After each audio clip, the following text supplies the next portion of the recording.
Hello everyone, welcome to a new mini blog. তো কদিন পরেই তো বাড়িতে একটা বড় সড়ো অনুষ্ঠান রয়েছে, আর সেটা হলো বোনের বিয়ে। আর বুঝতেই পারছো যে বাড়িতে বিয়ে মানে সেটা কত বড় একটা অনুষ্ঠান।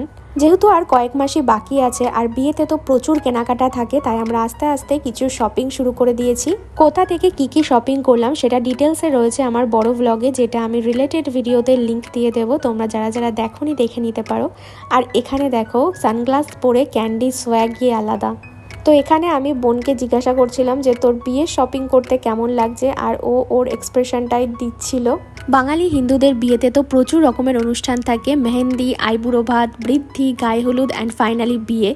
এক একটা অনুষ্ঠানের জন্য আবার এক এক রকম কস্টিউম দরকার। সত্যি বলতে বিয়ের এই রীতিনীতিগুলো এত সুন্দর যে সত্যি ভীষণ ভালো লাগে। তো দেখতেই তো পাচ্ছ প্রচুর শপিং করেছি। একদিন আমি আর মা গিয়ে করেছি, একদিন আমি আর বোন গিয়ে করেছি, একদিন আমরা তিনজন একসাথে বেরিয়েছিলাম। আর সব ডিটেলস রয়েছে বড় ব্লগে। বাই।